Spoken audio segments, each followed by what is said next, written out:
Hello അസ്സലാമലൈക്കും നമസ്കാരം. അപ്പോൾ ഇന്നത്തെ വീഡിയോ ഇപ്പോൾ ഇഫ്താറിൻ്റെ ടൈമിലൊക്കെ നമുക്ക് സിമ്പിളായിട്ട് വീട്ടിൽ ഉണ്ടാക്കിയെടുക്കാൻ പറ്റുന്നതും അതുപോലെ തന്നെ ഒരുപാട് എണ്ണയൊന്നും യൂസ് ചെയ്യാത്തതുമായ ഒരു സ്നാക്കാണ്. അതായത് നല്ലൊരു ടേസ്റ്റി ആയിട്ടുള്ള ചിക്കൻ ബർഗറാണ് കാണിക്കുന്നത്. അപ്പോൾ ഇത് വളരെ സിമ്പിളായിട്ടുള്ളൊരു മെത്തേഡിലാണ് കാണിക്കുന്നത്. അപ്പോൾ നമുക്കിതെങ്ങനെ ഉണ്ടാക്കിയെടുക്കാമെന്ന് നോക്കാം. അപ്പോൾ അതിനായിട്ട് ഞാനിവിടെ ഒരു 250 ഗ്രാമോളം ചിക്കൻ എടുത്തിട്ടുണ്ട്. അപ്പോൾ ഇത് എല്ലില്ലാത്ത പീസാണ്. അപ്പോൾ ബോൺലെസ് ചിക്കൻ വാങ്ങിച്ചിട്ടല്ല, ഞാൻ നോർമലായിട്ടുള്ള ചിക്കനിന്ന് എല്ലിൻ്റെ ഭാഗത്തു നിന്ന് മാറ്റിയെടുത്തിട്ടുള്ള പീസസാണ്. ഇതുപോലെ നൈസായിട്ട് കട്ട് ചെയ്തെടുത്തതാണ്. അപ്പോൾ നിങ്ങൾ എടുക്കുമ്പോൾ നല്ല നൈസായിട്ട് എടുക്കുക, അല്ലെങ്കിൽ ഒരു ചുറ്റിക വെച്ചിട്ട് നന്നായിട്ട് ഒന്ന് പരത്തിയെടുത്താൽ മതി അടിച്ചിട്ട്. അതിനുശേഷം അതിലേക്ക് ആവശ്യത്തിനുള്ള ഉപ്പ് ചേർത്ത് കൊടുത്തു. 1 ടീസ്പൂൺ കുരുമുളക് പൊടി, 1 ടീസ്പൂൺ വറ്റൽമുളക് ചതച്ചത്, അതായത് ചില്ലി ഫ്ലേക്സ്, പിന്നെ 1 ടീസ്പൂണോളം ജിഞ്ചർ ഗാർലിക് പേസ്റ്റ് ചേർത്ത് കൊടുക്കുന്നുണ്ട്. പിന്നെ നമുക്ക് 1 ടീസ്പൂണ് സോയാ സോസും അതുപോലെ തന്നെ 1 ടീസ്പൂൺ അളവിൽ തന്നെ ടൊമാറ്റോ കെച്ചപ്പ് കൂടി ചേർത്ത് കൊടുക്കുന്നുണ്ട്. അപ്പോൾ ഇതെല്ലാം കൂടിയിട്ട് നമുക്ക് നന്നായിട്ടൊന്ന് മിക്സ് ചെയ്തിട്ട് ഒരു സൈഡിലേക്ക് മാറ്റി വെക്കണം. അപ്പോൾ ഇത് അരമണിക്കൂറെങ്കിലും റെസ്റ്റ് ചെയ്യാനായിട്ട് വെക്കണം. പിന്നെ നിങ്ങൾ ശ്രദ്ധിക്കണമെന്ന് വെച്ചാൽ ചിക്കൻ കഴുകിയതിന് ശേഷം അതിലെ വെള്ളം നന്നായിട്ട് പോകാനായിട്ട് ശ്രദ്ധിക്കുക. അതുപോലെ തന്നെ ചിക്കനിൽ നമുക്ക് കത്തി വെച്ചിട്ട് നന്നായിട്ടൊന്ന് കുത്തിയിട്ട് ചെയ്യുകയാണെങ്കിൽ നല്ലപോലെ മസാലയൊക്കെ ഉള്ളിൽ പിടിക്കും. അല്ലെങ്കിൽ ഒരു ചുറ്റികയോ എന്തെങ്കിലും വെച്ചിട്ട് ഗ്ലാസ്സോ വെച്ചിട്ട് നമ്മൾ നന്നായിട്ടൊന്ന് പരത്തി കൊടുത്താൽ മതി. അപ്പോൾ ഒരു അരമണിക്കൂർ കഴിഞ്ഞു. അതിന് ശേഷം ഞാൻ ഒരു ബൗളിലേക്ക് ഒരു മുട്ട പൊട്ടിച്ച് ഒഴിച്ചിട്ടുണ്ട്. ഇനി അടുത്തതായിട്ട് ഈ ഒരു മുട്ടയിലേക്ക് ഞാൻ 1 ടീസ്പൂൺ കുരുമുളക് പൊടിയും അതുപോലെ തന്നെ ആവശ്യത്തിനുള്ള ഉപ്പും പിന്നെ 1 ടീസ്പൂൺ അളവിൽ സോയാ സോസും കൂടി ചേർത്ത് കൊടുക്കുന്നുണ്ട്. എന്നിട്ട് ഒരു ഫോർക്ക് വെച്ചിട്ട് ഇതുപോലെ നന്നായിട്ടൊന്ന് മിക്സ് ചെയ്ത് കൊടുക്കുക. അപ്പോൾ മിക്സ് ആയതിന് ശേഷം നമുക്കിതിലേക്ക് ഒരു 3 സ്പൂണോളം മൈദമാവ് ചേർത്ത് കൊടുക്കുന്നുണ്ട്. അപ്പോൾ 2 മുതൽ 3 സ്പൂൺ വരെ നമുക്കിതിലേക്ക് ചേർത്ത് കൊടുക്കാം. അപ്പോൾ എന്നിട്ട് നന്നായിട്ടൊന്ന് മിക്സ് ചെയ്യുക. അപ്പോൾ ഇത് മൈദമാവ് ഇട്ടാൽ ഒന്ന് കട്ട കെട്ടുന്നത് പോലെ തോന്നും. അപ്പോൾ നമ്മൾ നല്ലപോലെ ഒന്ന് മിക്സ് ചെയ്ത് കൊടുത്താൽ മതി. ഏകദേശം ഒന്ന് മിക്സായി വന്നെന്ന് കണ്ടാൽ നമുക്കിതിലേക്ക് ഒരു 2-3 ടേബിൾ സ്പൂൺ വെള്ളം ചേർക്കുക. ആദ്യം ഒരു 2 ടേബിൾ സ്പൂൺ ചേർത്തിട്ട് നോക്കുക. എന്നിട്ട് നമുക്ക് ഒരു ദോശമാവിൻ്റെ ഒക്കെ ഒരു രീതി ഉണ്ടല്ലോ, ആ ഒരു രീതിയിലുള്ള ഒരു ബാറ്ററാക്കി എടുക്കുക. കട്ടകളൊന്നും കൂടാതെ കണ്ടില്ലേ, ഈ ഒരു രീതിയിൽ നമുക്ക് തയ്യാറാക്കി എടുക്കാം. പിന്നെ ഇവിടെ കുറച്ച് ബ്രെഡ് ക്രംസ് കൂടി റെഡിയാക്കിയിട്ടുണ്ട്. ബ്രെഡ് ഒന്ന് പൊടിച്ചതിന് ശേഷം ഒരു ഫ്രൈങ് പാനിൽ ഇട്ടിട്ട് ഒന്നങ്ങ് ചൂടാക്കി എടുത്തിട്ടുണ്ട്. ഇപ്പോൾ കണ്ടില്ലേ, നമ്മുടെ നേരത്തെ ചിക്കനൊക്കെ മാരിനേറ്റ് ചെയ്ത് വെക്കാനുള്ളത് ഇപ്പോൾ ഒരു അരമണിക്കൂർ 3/4 മണിക്കൂറോളം ആയിട്ടുണ്ട്. അപ്പോൾ നമുക്ക് ഓരോ ചിക്കൻ പീസും ഈ ഒരു ബാറ്ററിലേക്ക് ഡിപ്പ് ചെയ്തിട്ട് ബ്രെഡ് ക്രംസിൽ ഒന്ന് കോട്ട് ചെയ്തെടുക്കുകയാണ് വേണ്ടത്. കണ്ടില്ലേ, ഇതുപോലെ വീഡിയോയിൽ കാണുന്നത് പോലെ നമുക്കൊന്ന് ബ്രെഡ് ക്രംസിലേക്ക് കോട്ട് ചെയ്തെടുക്കാം. അപ്പോൾ ഒരുപാട് നമ്മൾ കൈവച്ച് കുറേ സമയം പ്രസ് ചെയ്ത് കോട്ട് ചെയ്യേണ്ട ആവശ്യമൊന്നുമില്ല.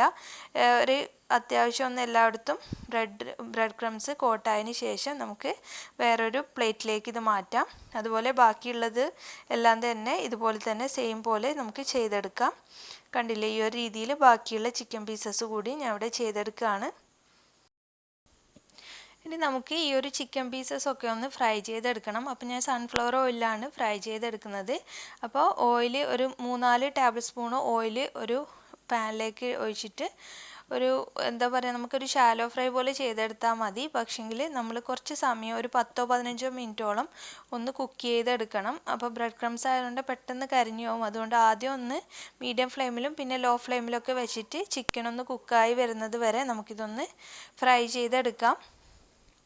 അപ്പോൾ നമ്മൾ വേവിക്കാതെ ചിക്കനാണ്, പക്ഷേ നമ്മൾ നല്ല തിന്നായിട്ടുള്ള പീസസ് ആയതുകൊണ്ട് ഒരുപാട് സമയമൊന്നും ആവശ്യമില്ല. ഏകദേശം ഒരു മാക്സിമം 15 മിനിറ്റ് കൊണ്ട് തന്നെ നമുക്കിത് കുക്കായി കിട്ടും. കണ്ടില്ല, ഇതിപ്പോൾ ഇവിടെ റെഡി ആയിട്ടുണ്ട്. അപ്പോൾ ഇതുപോലെ തന്നെ ബാക്കിയുള്ളതൊക്കെ ഒന്ന് ഫ്രൈ ചെയ്തെടുക്കാം. അങ്ങനെ ചിക്കൻ പീസസും ഫ്രൈ ചെയ്ത് മാറ്റി. ഇപ്പം ഞാൻ ഏകദേശം ഒരു 3 ബണ്ണിൽ ബർഗറായിട്ട് സെറ്റ് ചെയ്യുന്നതാണ് കാണിക്കുന്നത്. അപ്പോൾ അതിനായിട്ട് ഇതുപോലുള്ള ബർഗർ ബണ്ണാണ് ഞാൻ യൂസ് ചെയ്യുന്നത്. അപ്പോൾ നോർമൽ ബണ്ണിന് വേണമെങ്കിൽ അങ്ങനെയും ചെയ്യാം. പിന്നെ നമ്മുടെ ചിക്കൻ പീസസ് 3 പീസ് എടുത്തിട്ടുണ്ട്. പിന്നെ അതുപോലെ മയോണൈസ്, അപ്പോൾ ഇത് നമ്മൾ മുമ്പേ വീഡിയോ ചെയ്തതാണ്. മയോണൈസ് നല്ല ടേസ്റ്റിലും നല്ല തിക്കായിട്ടുള്ളൊരു മയോണൈസാണ്. അതിൻ്റെ റെസിപ്പി ഞാൻ മുന്നേ അപ്ലോഡ് ചെയ്തിട്ടുണ്ട്, ലിങ്ക് ഡിസ്ക്രിപ്ഷനിൽ കൊടുക്കാം.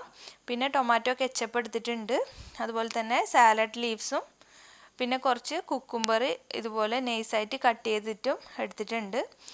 അപ്പോൾ നമുക്ക് ഇതൊന്ന് എങ്ങനെയാണ് സെറ്റ് ചെയ്തെന്ന് കൂടി നോക്കാം. വളരെ സിമ്പിളാണ്. ഇപ്പം നമ്മൾ ഇഫ്താറിൻ്റെ സമയമൊക്കെ ആണെങ്കിൽ മുമ്പേ തന്നെ നമുക്ക് ബാക്കിയുള്ള പരിപാടികളൊക്കെ കഴിച്ച്, അതായത് ചിക്കനൊക്കെ ഫ്രൈ ചെയ്ത് വെച്ച് മയോണൈസൊക്കെ റെഡിയാക്കി വെച്ചതിന് ശേഷം ജസ്റ്റ് അറേഞ്ച് ചെയ്യുന്ന പണി മാത്രമേ ഉണ്ടാവും.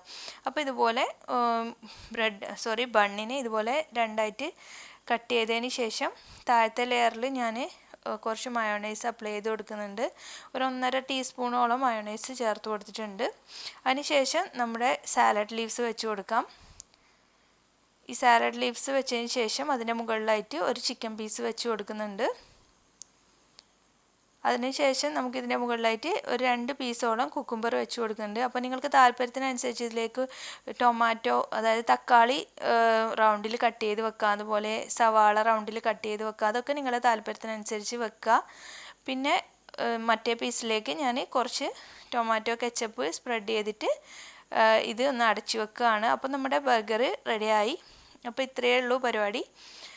അപ്പോൾ വളരെ സിമ്പിളായിട്ടുള്ളൊരു റെസിപ്പി തന്നെയാണ്. അതുപോലെ ഒരുപാട് എണ്ണയൊന്നും യൂസ് ചെയ്യാത്തതുകൊണ്ട് പിന്നെ നമുക്ക് ഇതിൻ്റെ അകത്ത് അത്യാവശ്യം വെജിറ്റബിൾസൊക്കെ വെക്കുകയാണെങ്കിൽ കുട്ടികൾ ഇങ്ങനെ കൊടുക്കുമ്പോൾ അവരും കഴിച്ചോളും. അപ്പോൾ നല്ല സിമ്പിളായിട്ടുള്ളത് അതുപോലെ ടേസ്റ്റി ആയിട്ടുള്ളൊരു ബർഗർ തന്നെയാണ്. അപ്പോൾ എല്ലാവരും ഒന്ന് ട്രൈ ചെയ്ത് നോക്കുക. ഞാനിപ്പോൾ ഇവിടെ 3 എണ്ണം ഇവിടെ റെഡിയാക്കിയിട്ടുണ്ട്.